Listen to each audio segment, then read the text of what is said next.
గురువుగారు, మన ధర్మంలో లెక్కకు మిక్కిలి దేవతా స్వరూపాలు మనకు ఉన్నాయి. ఇన్ని దేవతా స్వరూపాలు ఉండటానికి కారణం ఏమిటి? నిజంగా మీరు అడిగిన ఈ యొక్క సంశయం చాలా మందిలో కూడా ఉందమ్మా. ఎందుకంటే సనాతన ధర్మంలో ముక్కోటి దేవతలు అంటున్నారు, మనం ముక్కోటి అని కూడా ఆచరిస్తూ ఉన్నాం. నిజంగా ముక్కోటి దేవతలు ఉన్నారా, లేక త్రిమూర్తులు అని మనం అంటూ ఉన్నాం. అలాగే దశ మహావిద్యలు అంటున్నాం. అలాగే మనం చూస్తే భగవంతుడు దత్తాత్రేయ స్వామిలాగా త్రిమూర్తి స్వరూపం ఏకస్వరూపంగా కూడా భాషిస్తోంది. మరి భగవంతుడు ఒక్కడా అనేక రూపాల ఏమిటి అనేటువంటి విషయం పైన కూడా శాస్త్రం చాలా చక్కగా చెప్పింది. మనకు వేదం పరమ ప్రమాణం, తస్మాత్ శాస్త్రం ప్రమాణం అని మనకు చెప్పబడింది. కాబట్టి ఋగ్వేదం చెప్తోంది ఏకం సత్ విప్రా బహుదా వదంతి అని. నిజంగా భగవంతుడు ఒక్కడే. సనాతన ధర్మంలో ఉన్నటువంటి ఆ చైతన్య శక్తి ఒక్కటే. మనం నిజంగా బహుదేవత ఆరాధకులుగా ఎందుకు పిలువబడుతున్నామంటే అనేక రూపాల్లో ఆ దేవుణ్ణి మనం కొలుస్తూ ఉన్నాం. అది మన సౌభాగ్యం. నిజంగా చెప్పాలి అంటే అన్ని రూపాల్లో భగవంతుడిని దర్శించేటువంటి ఒక ప్రజ్ఞ సనాతన ధర్మంలో ఉంది. కానీ అన్ని రూపాల్లో మనం దర్శించేది ఏకతత్వాన్ని. దీన్ని ఎప్పుడూ విస్మరించరాదు. ఆ ఏకతత్వాన్ని ఎప్పుడైతే మనం తెలుసుకుంటామో, ఆ అద్వైత తత్వాన్ని ఎప్పుడైతే మనం పట్టుకోగలుగుతామో, అప్పుడు నిజంగా బహుదేవతారాధన అనటంలో దానికి పెద్ద ఆక్షేపణ ఏమీ ఉండదు. ఎందుకంటే ఏ రూపంలో నీవు కొలిచినా కూడా ఆ తత్వాన్నే కొలుస్తూ ఉన్నావు. దానికి కూడా ఉపనిషత్ చాలా స్పష్టంగా చెప్పింది, ఉపాసకానాం సహాయార్థం బ్రహ్మణో బహురూపిణ అని చెప్పింది. ప్రతి వాక్యం, ప్రతి సందేశం, ప్రతి విషయం కూడా ఉపనిషత్తు మనందరి మనసుకు హత్తుకునేటట్టు చెప్తుందమ్మా. తల్లి కదా.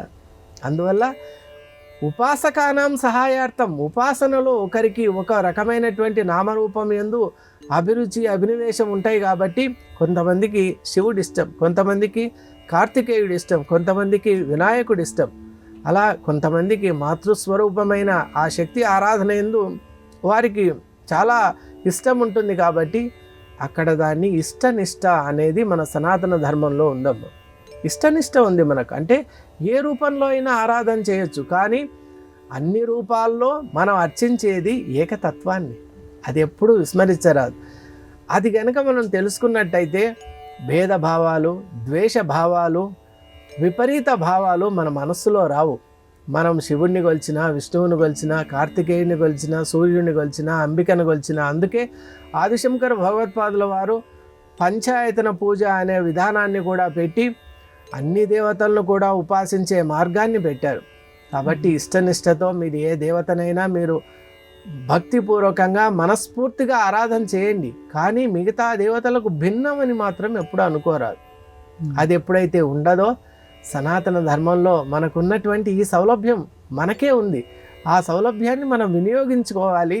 మనం అందరూ కూడా ఒకే దేవతను మనం ఆరాధిస్తున్నాం, ఒకే తత్వాన్ని మనం ఆరాధిస్తున్నాం అనే భావనతో ఎప్పుడైతే ఉంటామో, పరస్పరం ఆరాధన అనేటువంటిది బలాన్ని పొందుతుంది, వృద్ధి పొందుతుంది. ధర్మం కూడా అద్భుతంగా అది 4 కాలాల పాటు నిలిచి ఉండేటువంటి ఒక అవకాశం ఉంది. మనలో మనకు అంతర్గతమైనటువంటి ఈ భావనలు, ఈ విభజించేటువంటి ఈ ఏదైతే విద్వేషకరమైనటువంటి ఈ ఆలోచనలు తగవు. కాబట్టి మనమంతా సంఘటిత శక్తిగా ఉండాలి. సనాతనం అంటేనే సంఘటిత శక్తి. అలా ఉన్నప్పుడే మనం ఈ యొక్క ధర్మాన్ని ముందుకు తీసుకొని వెళ్ళగలం. మన పిల్లలు అలాగే తరతరాలుగా కూడా ఈ జీవన స్రవంతి ఇలాగే కొనసాగేటట్టు మనం అందరూ కూడా రక్షణ, ఈ యొక్క ధర్మాన్ని పరిరక్షణ చేసేటువంటి బాధ్యత ఉంది అని మనం గ్రహించాలి.